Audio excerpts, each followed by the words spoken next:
자, 오늘 말씀의 제목이 뭐죠?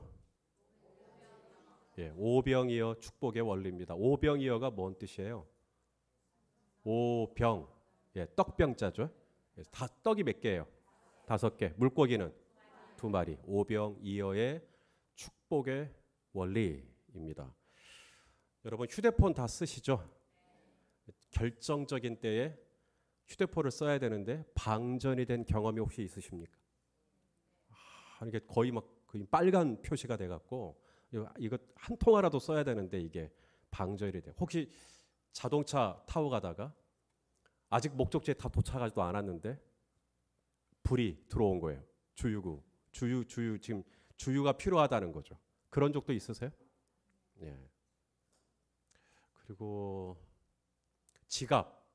그러니까 지금 주차하고 나서 이제 주차비를 내야 되는데 현금을 내야 돼요. 그런데 카드는 있는데 현금이 없는. 여러분 그런 상황도 좀 겪어보신 적 있으세요? 이게 무슨 말이냐면 이게 정말 그게 꼭 필요한데 그게 없어요 지금. 가나의 혼인잔치에 보면 포도주가 필요하죠. 그런데 포도주가 떨어지죠. 이 흥이 있으려면 포도주가 계속해서 공급돼야 되는데 이 포도주가 떨어져 버리는 그런 상황. 돈이 좀 있었으면 좋겠는데 돈이 떨어져 버리고, 건강이 좀 있었으면 좋겠는데 건강이 떨어져 버리고, 좀 힘이 좀 있었으면 좋겠는데 힘이 다 떨어져 버리고, 관계, 사람이 좀 내 옆에 있었으면 좋겠는데 사람이 다 떨어져 나가 버리고, 이런 어떤 결핍을 우리가 일상에서 가끔씩 경험하게 되는 것 같아요. 이 오병이어도 마찬가지입니다. 이 벳세다 들판이거든요. 벳세다 들판에 남자만 몇 명이에요? 남자만 5,000명입니다. 그러니까 여자와 어린아이, 노인까지 합치면 대략 몇 명쯤 될까요? 많아요. 한 2만 명 정도는 될 거라고 생각을 합니다. 그래서 제가 성지순례를 갔거든요. 그리고 이 벳세다 들판을 보고 싶었어요. 2만 명이 과연 수용될 수 있는 그런 들판이 과연 있을까? 제가 벳세다 들판을 보고 깜짝 놀랐어요. 2만 명이 아니라 3만 명도 수용이 가능해요. 엄청나게 들판이 넓어요. 거기서 예수님이 무리를 이제 떡 5개와 물고기 2마리로 이제 다 배불리 먹였다라는 거거든요. 이 벳세다 들판에서 경험한 결핍이 뭐냐면 이제 남자는 5,000명, 여자와 어린아이, 노인까지 합치면 2만 명. 그런데 그날 이 사람들에게 먹일 양식이 있어요, 없어요? 없어요. 결핍입니다. 자, 오늘 본문 15절이죠. 우리 15절 한번 읽어볼까요? 시작. 저녁이 되매 제자들이 나와 이르되 이곳은 빈들이요 때도 이미 저물었으니 무리를 보내어 마을에 들어가 먹을 것을 사 먹게 하소서. 자, 때는 저녁이고요. 이곳은 언제예요? 빈들, 이곳은 빈들입니다라는 겁니다. 이게 에레모스라는 단어인데요. 이게 텅 비어 있다는 얘기입니다. 여기 빈들입니다. 그냥 이렇게 말해도 돼요. 주여 여기 그냥 들판입니다. 벳세다 들판입니다라고 말을 해야 되는데 들판입니다라고 말하지 않고 앞에다가 뭘 붙여요? 텅 비어 있는 들판입니다. 이렇게 설명을 하는 거죠. 그러니까 지금 이 사람들에게 밥을 양식을 줘야 되는데 있다는 거예요, 없다는 거예요? 없다는 거죠. 결핍입니다. 또 때는 저물었다. 이미 저물었다. 이게 파레르코마이라는 단어인데 이게 뭐냐면 배가 떠났다. 버스가 떠났다. 기회를 상실했다는 이야기입니다. 때도 이미 저물었으니라는 말은 이제 어디 가서 음식을 구할래야 구할 수가 없다는 이야기입니다. 골든타임이라 그러죠. 골든타임을 놓쳤습니다라는 이야기예요. 지금 때가 이미 저물었는데 이제 가서 어디서 이 음식을 사가지고 이 사람들을 먹인다는 말입니까? 골든타임 놓쳤습니다. 페르코마이라고 얘기를 한 거죠. 이런 경험, 텅 비어있는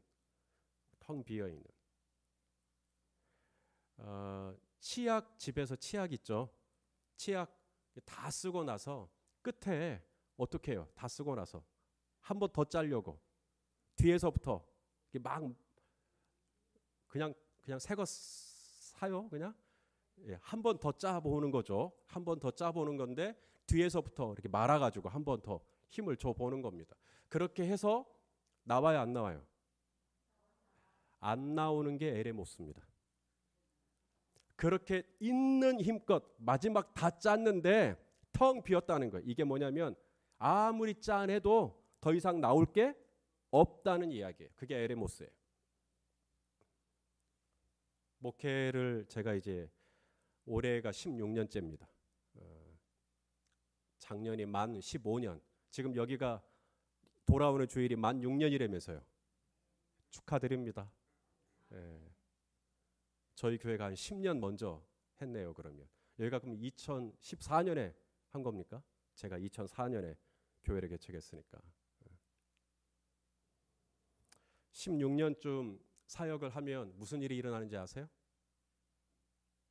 말했잖아요. 치약을 아무리 짜도 안 나와요. 이제 16년을 했어요. 안 나와요. 이제 15년 동안 말씀을 전했어요. 새벽에 말씀을 전하고 주일에 말씀을 전하고 수요일에도 말씀을 전하고 주일 오후에도 말씀을 전하고 대략 설교를 몇 번 정도 할 것 같아요. 예, 대략 월, 화, 수, 목, 금, 토. 일단 기본 새벽 6번. 그죠? 그다음 주일 하죠. 주일 오후 하죠. 수요일 밤 하죠. 그럼 몇 번이에요? 9번. 그냥 공예배만 9번입니다. 저 신방 가요, 안 가요? 신방 가죠. 신방 가면 설교해요, 안 해요? 설교하죠. 애기 태어났다 그러죠. 개업했다 그러죠. 이사했다 그러죠.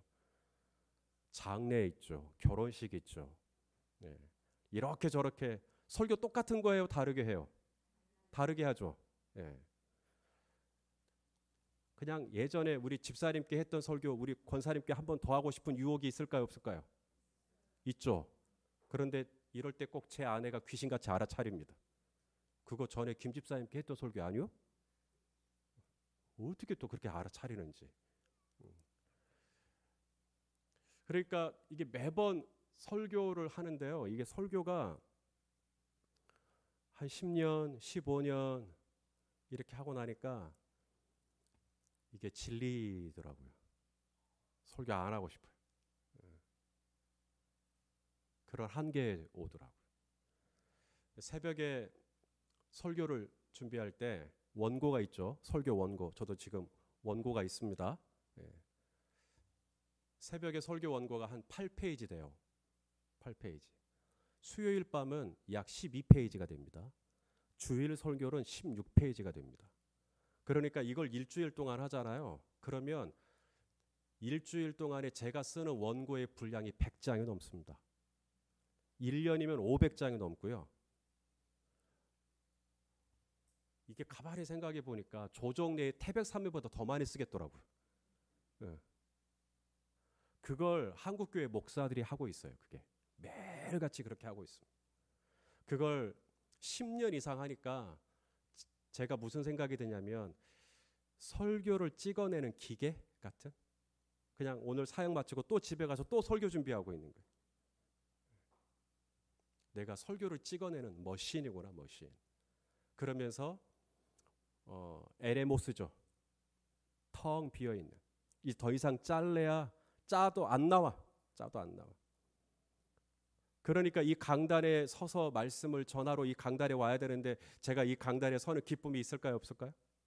없죠.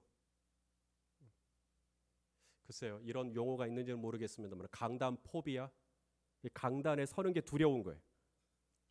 왜냐하면 제가 너무나 빈약하기 때문에 제가 너무나 그냥 텅 비어있는 상태로 지금 이 자리에 서 있는 거니까 그냥 이 자리가 너무 불편하고 이 자리가 너무 어색하고 이 자리가 너무 싫은 거죠. 새벽에 저희 교회로 예배 인도하러 가는데 새벽에 차들이 신호 무시하고 막 다니는 차들 있죠. 새벽에 큰 트럭이 여기 한암공단 옆에 있잖아요. 이렇게 슉슉 지나가는데 그런 생각이 들더라고요. 야, 나한테 좀 오지.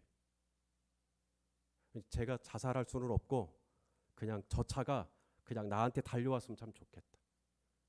그래가지고 적어도 둘 중에 하나잖아요. 병원에 가든지 천국 가든지. 어디 가도 좋을 테니까 좀 했었으면. 우울증이 온 거죠. 그렇게 고갈돼 버리더라고요. 그게 에레모스입니다. 저는 이 오병이어 말씀을 오늘 여기 수완 우리 교회 올 때 제가 무슨 말씀을 전해야 할까? 그런데 문득 지금 이 시기가 우리 배 목사님 많이 지쳐 있을 시기겠다라는 생각이 드는 거예요. 6년 정도. 그리고 이 에레모스를 제가 통과했던 이 에레모스를 주님의 은혜로 통과하는 그 과정을 좀 여러분들하고 좀 나누고 싶었어요. 그래서 이 텅 비어 있는 것 같은 이 느낌, 그리고 그냥 이젠 재미가 하나도 없는 것 같은 이 느낌, 때가 이미 저물었다 그랬죠. 기쁨이 다 저물어 버렸어요. 열정이 다 저물어 버렸어요. 이제는 신선한 아이디어도 다 저물어 버렸어요. 앞에서 막 찬양인도 하는 것도 너무 가식적인 것 같고, 그냥 성도님들 뵐 면목도 없고, 기쁨이 하나도 없는 거예요. 열정이 하나도 없는 거예요. 이런 빈들, 이런 빈 들판을 주님이 오늘 어떻게 해요? 12바구니가 차고 넘치도록. 사람들이 음식을 적당히 먹었어요? 배불리 먹었어요?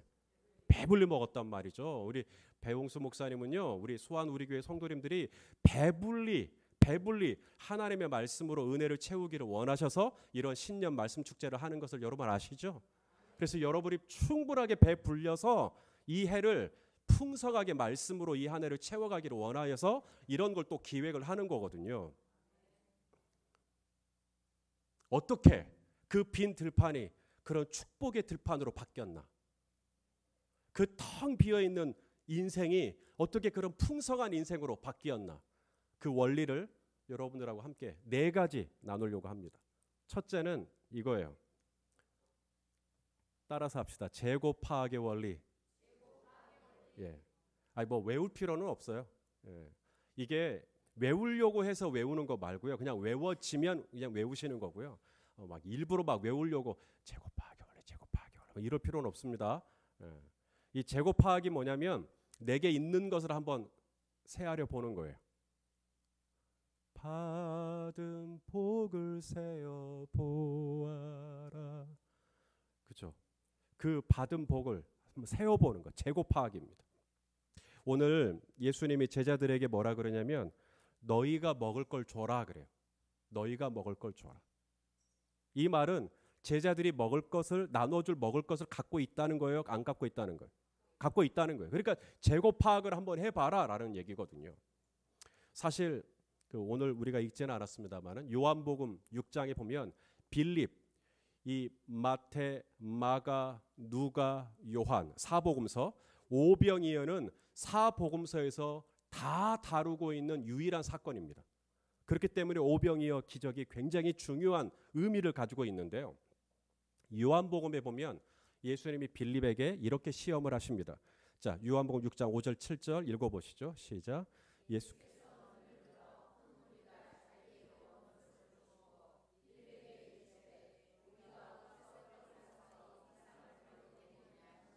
빌립이 대답하되 각 사람으로 조금씩 받게 할지라도. 이게 빌립은 머리가 좋아요. 이게 계산기가 딱 나오는 거예요. 돈이 얼마 필요할까요? 그랬더니 빌립은 바로 손 딱 들고 200데나리온이 필요합니다 라고 이야기를 하는 것입니다. 여러분, 빌립의 제안이 현실적이에요? 비현실적이에요? 굉장히 현실적이죠. 교회가 뭐 하나 하려고 하면 200데나리온이 있어야 합니다. 굉장히 현실적인 이야기입니다. 근데 200데나리온이 있어요, 없어요? 없어요. 그러니까 제자들이 뭐라 그러는 거예요? 주여, 200데나리온도 없지. 여긴 빈들이지. 때는 저물었지. 그래서 제자들이 뭐라고 제안해요? 다 돌려보내자고. 돌려보내서 알아서 그냥 끼니 해결하고 다시 오시라고. 어때요? 이성적이에요? 비이성적이에요? 굉장히 이성적이고 합리적이고 논리적이고 문제가 아무것도 없습니다. 그런데 예수님은 오늘 보면 16절에 보면 따라서 하실래요? 너희가 먹을 것을 줘라. 이 말은 지금 제자들 안에 이 많은 무리를 먹일 수 있을 만한 것들이 이미 제자들이 가지고 있다는 것을 깔고 있는 것입니다. 여러분 옛날에 우리 집에 들어갈 때 열쇠가 있어야 돼요. 열쇠가 있어서 들어가는 거거든요. 근데 그 열쇠를 보통 어디다 보관해요? 네. 어디 찬장 위에 아니면 화분 밑에. 맞아요? 열쇠는 멀리 있어요? 가까이 있어요? 가까이 있단 말이에요. 다시요. 열쇠는 가까이에 있다. 예. 문제 해결의 열쇠는 멀리 있지 않아요. 화분 밑에. 화분 밑에. 남이 설마 거기라고 생각했던 거기에 있는 거예요. 예. 주님께서 이 제자들에게 너희가 먹을 것을 줘라라는 말은 너희 안에 이 문제를 해결할 수 있는 키가 이미 너희에게 있다. 너희에게 있다. 한번 재고 파악을 한번 해봐라. 열왕기하 4장에 보면 엘리사 선지자가 나와요. 이 엘리사 선지자에게 한 여자가 찾아오십니다. 여자분이 이제 최근에 남편을 잃었는데 이 남편이 살아생전에 빚을 좀 졌어요. 근데 이 빚을 못 갚고 죽은 거예요. 그러니까 이제 이 채주가 와갖고 돈 갚으라고. 그러니까 이 과부가 이제 돈을 못 갚죠. 그러니까는 아들이 둘 있는데 돈을 못 갚으면 내가 두 아들 데리고 가겠다고, 우리 집 종으로 데려가겠다고. 그러니 과부가 남편 잃었지 이제 두 아들 잃게 생겼으니 과부는 그야말로 절망입니다. 그래서 엘리사 선지자를 찾아와요. 엘리사 선지자님, 저 어떻게 해야 합니까? 라고 해요. 그러자 엘리사 선지자가 이렇게 물어요. 너희 집에 뭐가 있냐? 이렇게 물어요. 그러니까 문제 해결의 열쇠는 어디 있다는 거예요? 너희 집에 있다는 거예요. 그래서 이 여자분이 가만히 생각을 하다가 뭐가 있다는 거예요? 기름 한 그릇 정도는 있습니다. 이렇게 얘기를 하는 거예요. 기름 한 그릇 정도는 있습니다. 그래서 이 여자분이 집으로 가서 어떻게 합니까? 그릇을 빌려요. 이웃에게, 우리 김 집사님에게, 박 집사님에게, 우리 최 집사님에게 막 그릇을 빌려요. 그래서 방에다가 이 그릇을 다 채웁니다. 그리고 한 그릇밖에 없던 기름을 붓는데 기름이 떨어져요, 안 떨어져요? 모든 방 안에 있는 모든 그릇을 다 채워버리는 거예요. 가득가득 채워버리는 거예요. 그래서 엘리사 선지자가 그러죠. 이 기름을 팔아라. 이 기름을 팔아서 빚 갚고 두 아들 키우고 그렇게 살라고 말씀하시죠. 문제 해결의 열쇠는 어디에 있어요? 집에. 모세에게 말씀하시죠. 네 손에 있는 게 뭐냐? 그죠? 네 손에 있는 거. 모세가 뭐라 그래요? 저 지팡이밖에 없습니다. 지팡이밖에 없습니다. 근데 이 지팡이가 앞으로 어떤 지팡이가 돼요? 지팡이를 가지고 바다를 향하여 내밀면 바다가 어떻게 돼버려요? 갈라져 버려요. 이 지팡이를 가지고 반석을 치면 거기서 물이 나와버려요. 지팡이를 들고 기도를 하면 여호수아가 이겨요? 아말렉이 이겨요? 여호수아가 이겨버리는 거. 할렐루야. 그러니까 문제 해결의 열쇠는 어디 있다는 거예요? 이미 모세 네가 손에 갖고 있다는 거예요. 마치 안경을 손에 들고 안경 어디 있지라고 찾는 거하고 똑같은 거예요. 열쇠는 화분에 있어요. 예수님이 제자들에게 말씀하십니다. 너희가 먹을 것을 줘라. 이 말은 뭐냐면 제자들이 이 문제 해결의 열쇠를 가지고 있다는 얘기예요. 모병이의 축복의 원리, 멀리 가서 찾지 마세요. 어디 세미나를 가고 수련회를 가고 어디 뭐 여행을 가고 좋아요. 좋은데요. 궁극적인 해결이 아닙니다. 진짜 해결은 어디에 있는가? 이미 내 안에 있어요. 내 안에. 자, 두 번째 원리요. 그것은 감사와 찬양의 원리. 따라서 합시다. 감사와 찬양의 원리. 첫 번째 원리는 뭐라고요? 재고 파악의 원리. 좀 싸납게는 얘기하지 마시고요. 부드럽게 얘기해 주시면 제가 좀 의외로 소심해 갖고요. 깜짝 놀래요. 첫 번째 원리가 뭐라고요? 재고 파악의 원리. 두 번째 원리는요. 감사와 찬양의 원리입니다. 자, 이제 제자들이 찾아요. 너희가 먹을 걸 줘라. 그러니까 이제 재고 파악을 해봐야죠. 그래서 이제 사람들에게 갑니다. 여기요. 혹시 먹을 것 좀 있어? 누가 뭐 좀 갖고 왔어? 이렇게 물어요. 그러니까 어른들이 뭐 있어야 말이죠. 아무것도 없어요. 근데 한 어린아이가 손을 이렇게 들죠. 그리고 자기 뭐 하나 갖고 왔다는 거예요.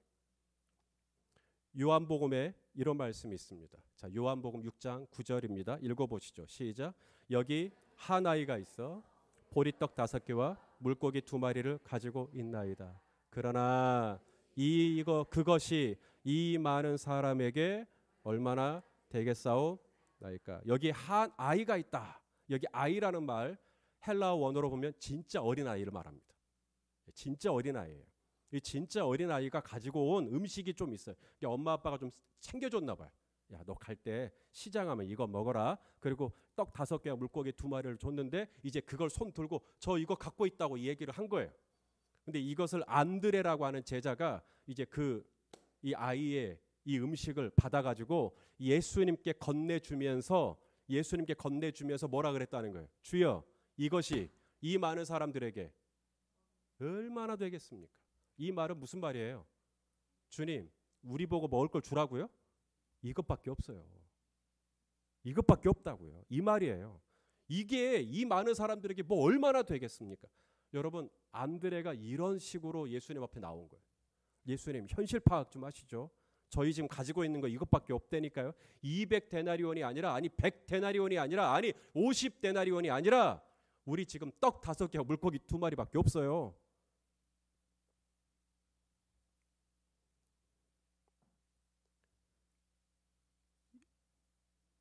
여기에 기적은 일어나지 않아요. 주여, 저 이것밖에 없습니다. 여기에 기적은 있지 않아요. 그럼 기적은 어디서 오느냐? 예수님이 떡 5개와 물고기 2마리를 가지고 어떻게 하는가를 보세요. 여기에 원리가, 축복의 원리가 있습니다. 똑같은 물고기 2마리고 똑같은 떡 5개인데 예수님은 전혀 다르게 반응하죠. 자, 오늘 본문 19절입니다. 읽어보시죠. 시작. 무리를 명하여 잔디 위에 앉히시고 떡 5개와 물고기 2마리를 가지사, 그 다음 하늘을 우러러 축사하시고 떡을 떼어 제자들에게 주심에 제자들이 무리에게 줍니다. 자, 우리 예수님이 떡 5개와 물고기 2마리를 가지고 어떻게 하셨다고요? 하늘을 우러러. 하늘을 왜 우러러 봤을까요? 예, 거기 하나님이 계시니까. 주님이 가르치는 기도가 뭐예요? 하늘에 계신 우리 아버지. 그래서 하늘을 우러러 봤다는 말은 그냥 스카이를 봤다는 이야기가 아닙니다. 하늘을 우러러 봤다는 말은 하나님 아버지를 찾았다는 이야기예요. 하나님 주여. 그리고 뭐 했다고요? 하늘을 우러러 그다음 축사. 이게 율로게오라는 단어인데요. 이게 축복이라는 뜻도 있지만 이 율로게오가 찬양이라는 뜻도 있어요. 찬양. 예수님이 어린 나귀를 타고 예루살렘에 오시죠. 그때 사람들이 예수님을 환영합니까? 예, 종려나무 가지를 꺾어다가 막 환영하면서 뭐라 그랬어요? 호산나 그러거든요. 자, 보시죠. 마태복음 21장 9절 시작. 앞에서 가고 뒤에서 따르는 무리가 소리 높여 이르되 호산나 다윗의 자손이여 찬송하리로다. 율로게오. 똑같은 단어입니다. 그러니까 하늘을 우러러 축사하시고, 이 축사라는 이 단어가 호산나 찬양합니다. 똑같은 단어예요. 그러니까 우리 예수님은 떡 5개와 물고기 2마리를 들고 하나님을 바라보면서 뭐 했다는 이야기예요?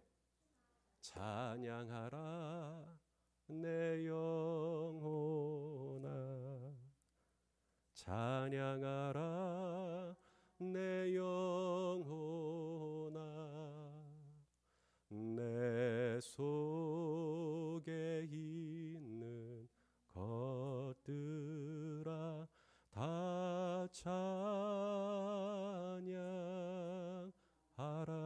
이게 뭐예요?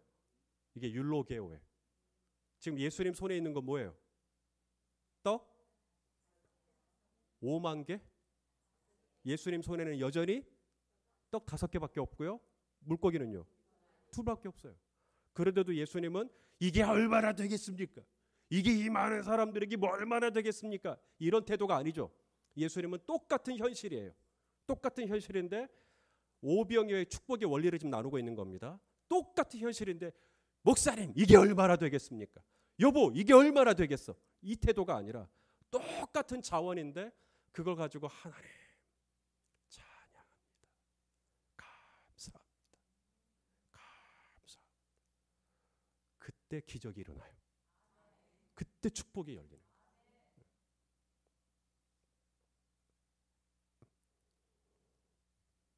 하박국 선지자가 아침에 일어나 보니까 갈대아 군사들이 와갖고, 바벨론 군사들입니다. 갈대아 이 바벨론 군사들이 와갖고 자기 농작물을 다 가져가 버렸어요. 무화과 나무, 예, 무화과 나무 열매 다 가져가 버리고, 포도나무, 포도 다 걷어가 버리고, 감람나무, 소출 다 가져가 버리고, 밭에 갔더니 식물이 있어요, 없어요? 없어요. 다 먹을 거 다 가져가 버렸어요. 외양간에는 소가 없고요. 우리에는요, 양이 없고요. 그러니까 하루아침에 날거지가 돼버렸어요.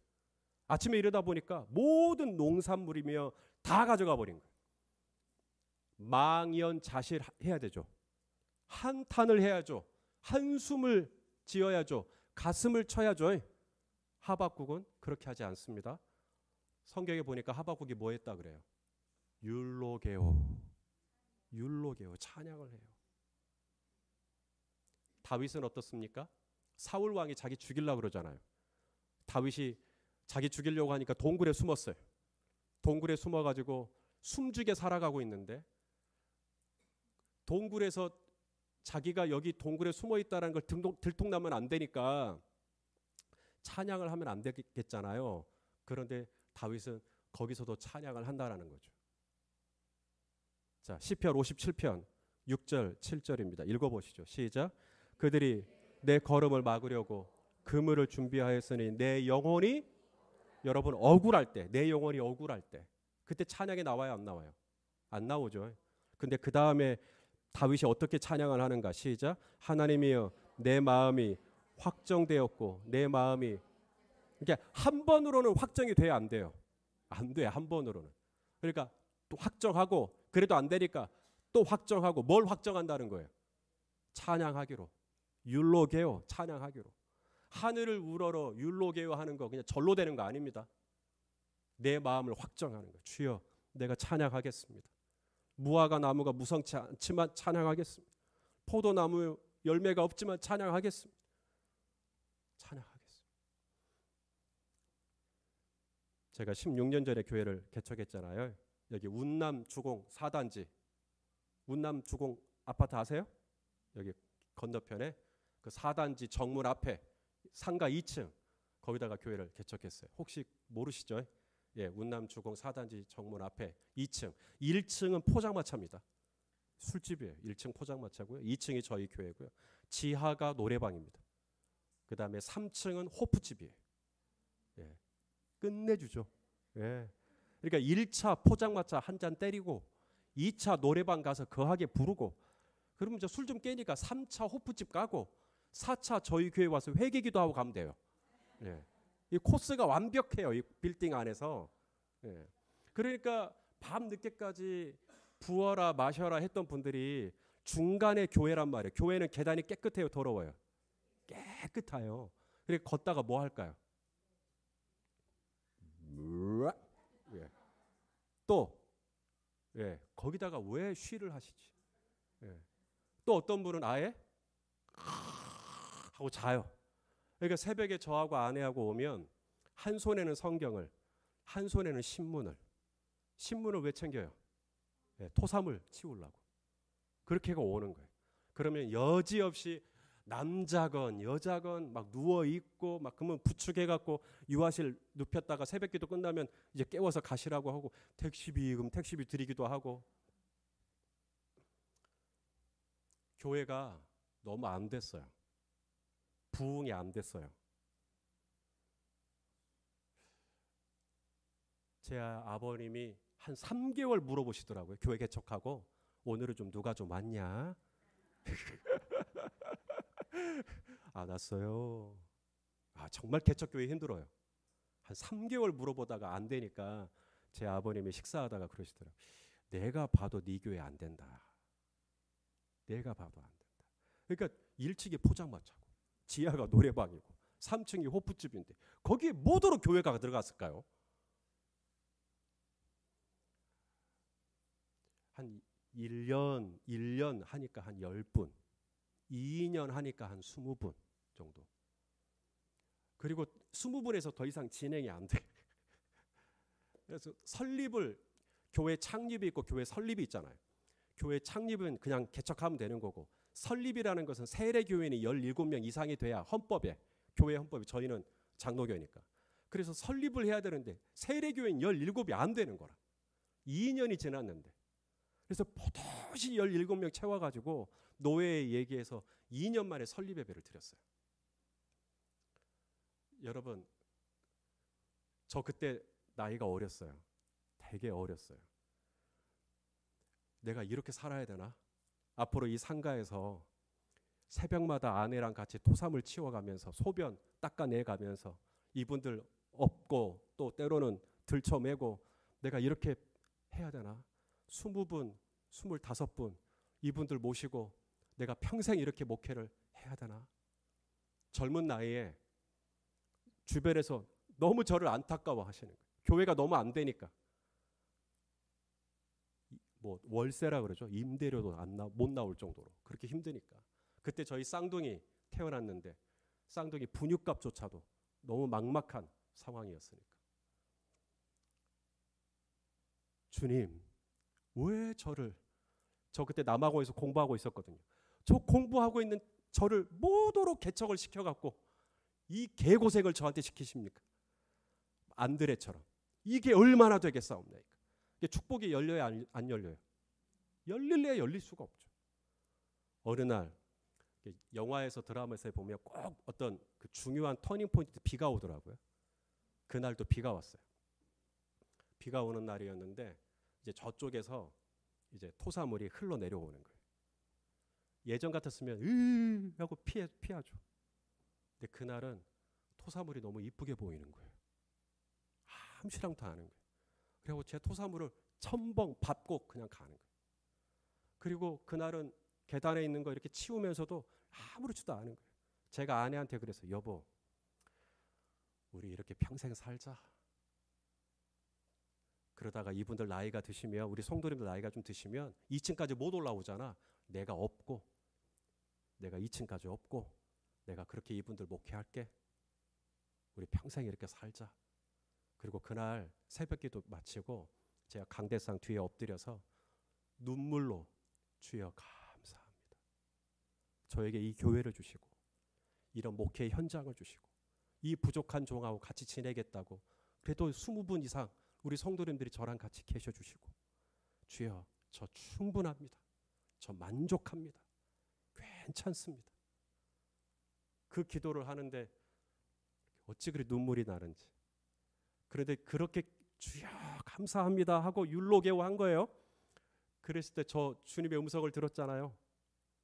주님이 저 안에서 뭐라 그러냐면 됐다. 네, 됐다. 뭐가 됩니까? 아무것도 된 게 없는데. 그때부터였어요. 저희 교회는 변곡점이 그때부터였어요. 하나님께서 계속 보내주시는 거예요. 계속 보내주시는 거예요. 그래서 전도라는 거, 부흥이라는 거, 물론 내가 애를 쓰고 추수를 하기 위해서 땀을 흘려야 되는 것도 맞지만 이 부흥이라는 거, 그리고 전도라는 것, 그것은 어느 면에서는 하나님이 되게 해주시는 게 좀 있어요. 내 양을 너에게 주겠다. 그때부터 막 진짜로 막 새 가족들이 그렇게 막 오는. 어떻게 저희 교회를 알고 오십니까? 다 얘기 들었다는 거예요. 뭘 들어 듣기는. 그래도 어디서 막 듣고 왔다는 거예요. 수완 우리 교회 소문 듣고 왔다는 거예요. 그러면서 막 오시는 거예요. 성도님들이. 오늘 축복의 원리를 제가 나누는 겁니다. 첫째는 뭐냐면 이미 여러분이 자원을 갖고 있어요. 이 수완 우리 교회가 이미 오병이어의 축복을 감당할 수 있는 충분한 자원이 화분 밑에 어딘가에 이미 가지고 있어요. 두 번째는 뭐냐면 이게 얼마나 되겠습니까? 이 태도로 갖고는 우리 계속 가야 돼요. 근데 이 태도가 아니라 뭐예요? 주님 감사합니다. 감사합니다. 자, 세 번째 원리입니다. 이번엔 동력의 원리입니다. 뭐라고요? 동력이 뭐죠? 같이 일하는 거예요. 같이 일하는 겁니다. 여러분 마음에 맞는 사람이랑 일하고 싶어요? 마음에 안 맞는 사람이랑 일하고 싶어요? 그러죠. 당연하죠. 당연히 내 마음에 맞는 사람이랑 일하고 싶죠. 여러분 동역을 하려고 할 때 제일 힘든 사람이 있죠. 냉소적인 사람입니다. 안드레가 어떻게 했어요? 이게 얼마나 되겠습니까? 이런 사람이랑 일하고 싶어요? 안 일하고 싶어요? 확 막 그냥 일하고 싶지 않죠. 제가 이제 교회를 개척하고 저희 교회를 좀 알려야겠더라고요. 여기에 열린 배대교회가 있습니다 하고 알려야겠더라고요. 근데 어떻게 할까 하다가 국민일보가 아침에 이렇게 들어가니까 국민일보 사이에다가 이제 저희 열린 배대교회 홍보 팜플렛을 집어넣은 거예요. 그래가지고 그 홍보물을 만들었어요. 전단지를 이렇게 만들어놨어요. 그랬더니 한 분이 그러는 거예요. 목사님, 요즘 이런 거 누가 보고 온다고? 확 막 그냥 나는 예쁘게 만들었구만. 네, 목사님 예쁘게 만들었네요. 사람들이 보고 우르르 오겠네요. 이렇게 격려해도 될까 말까인데, 목사님 요즘 이런 거 누가 안 봐요. 몇십만 원 들여갖고 만들어놨는데.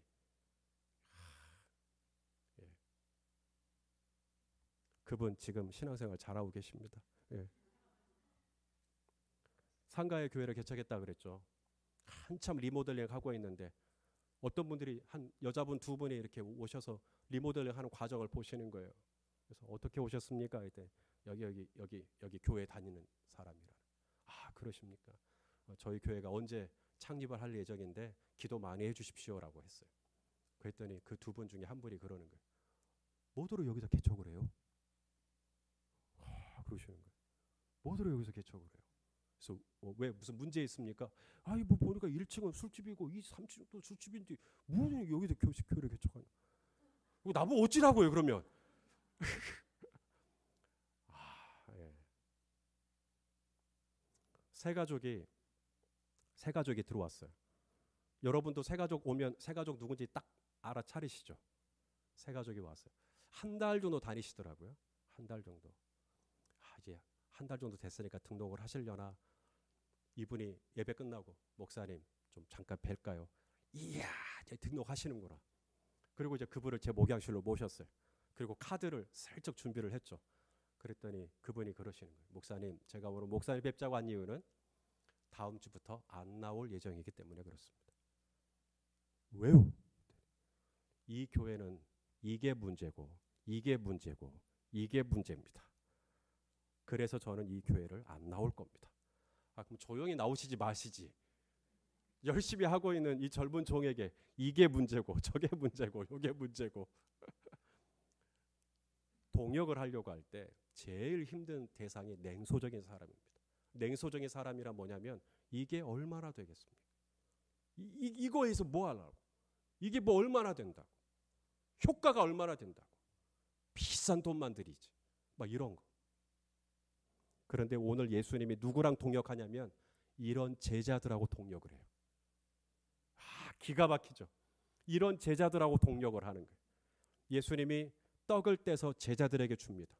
그리고 제자들은 그걸 또 무리들에게 나누어 주죠. 안드레, 너 아까 보니까 너 태도 영 마음에 안 들어. 너는 빠져. 그리고는 다른 제자들에게만 주는 게 아니라 다 같이 주는 거예요. 너 아까 보니까 여긴 빈들이라고? 그래서 안 되겠다고? 너 빠져. 뭐? 때가 저물었다고? 그래서 안 되겠다고? 너 빠져. 이게 아니라 그렇게 말했던 사람이라 할지라도 그렇게 냉소적이었던 제자들이라 할지라도 예수님은 같이 동역하는 거예요. 그들에게 떡을 나누어 주고 그들이 이 사역을 하도록 허락을 해주고. 그러니까 내 마음에 드는 사람들하고만 일을 하면 안 됩니다. 때로는 안드레 같은 사람도 품어가면서 하는 거예요. 거기에 축복의 원리가 있습니다. 거기에 축복의 원리가 있어요. 정말 힘들지만 그분을 품어가면서 기다려가면서 인내해가면서 같이 사역을 할 때 하나님은요 바로 그 들파를 축복하시는 거예요.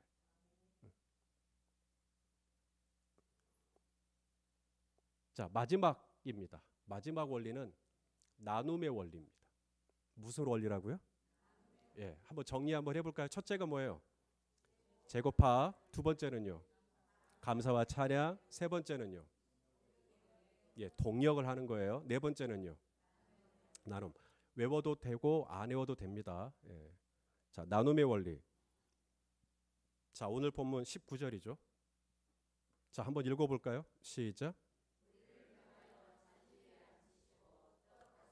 물고기 2마리를 가지사 하늘을 우러러 축사하시고 떡을 떼어 제자들에게 주셨어요. 떡을 떼어 제자들에게 주셔서 얼마나 주셨을까? 떡을 많이 줬을까요? 자, 예수님이 떡 5개와 물고기 2마리가 있고요. 이제 제자들은 몇 명이에요?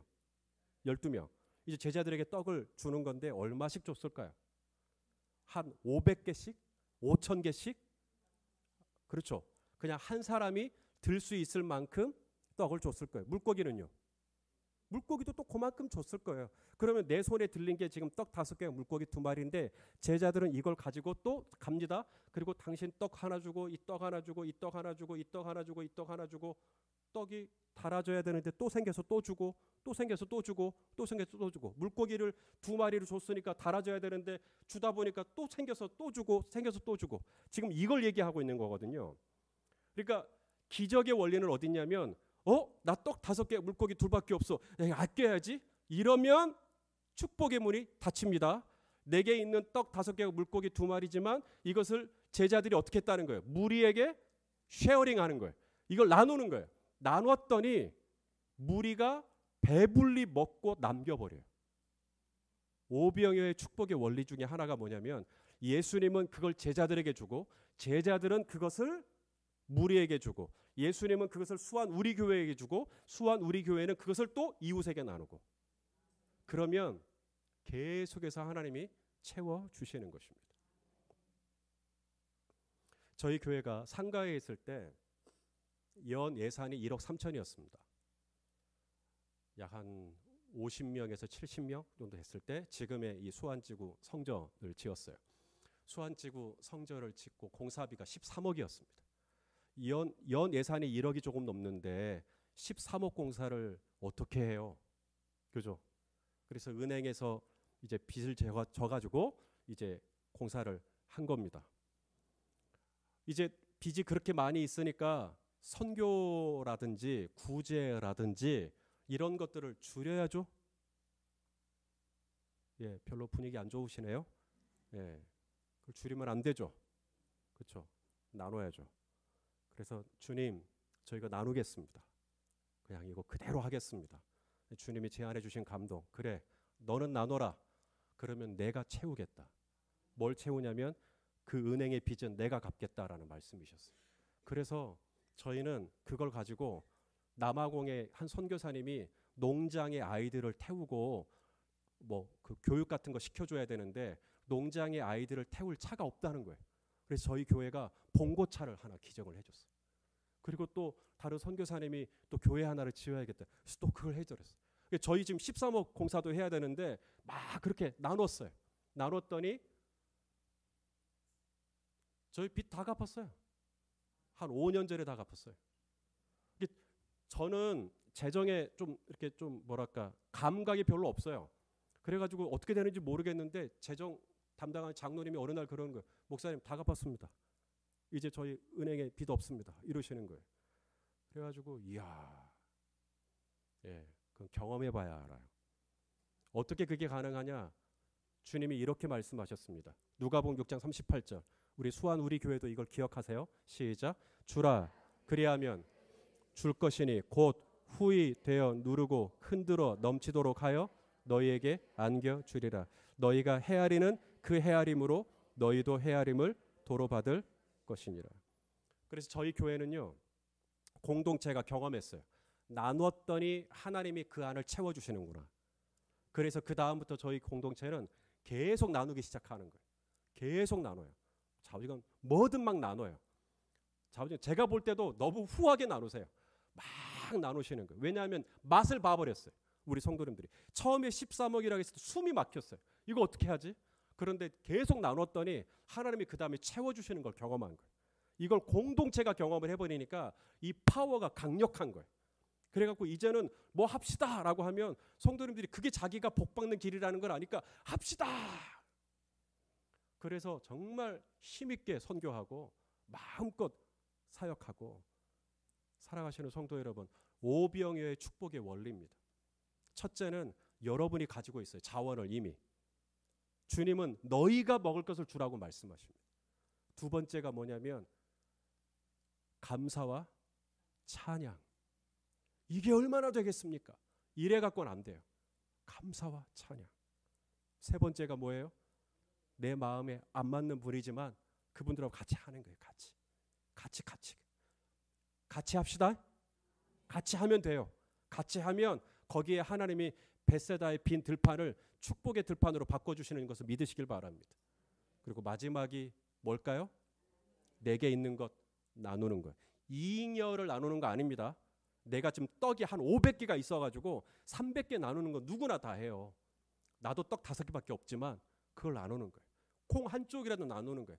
그랬을 때 하나님이 후히 되어 누르고, 영화관 같은 거 영화 보러 가면 팝콘 먹죠. 팝콘 이렇게 직원이 퍼서 주면 그대로 들고 가시죠. 여러분은. 전 안 들고 가요. 저는 툭툭 탈탈 털어요. 그러면 팝콘이 쑥 꺼져요. 그럼 더 채워주십시오. 그래요. 그 말이에요. 후히 되어 누르고라는 말이 탈탈 털어가지고 꽉꽉 누르고 더 채우고 더 채우고 더 채우고, 그렇게 하나님이 채워주실 테니까 너희는 뭐해라? 나누어줘라 라는 것.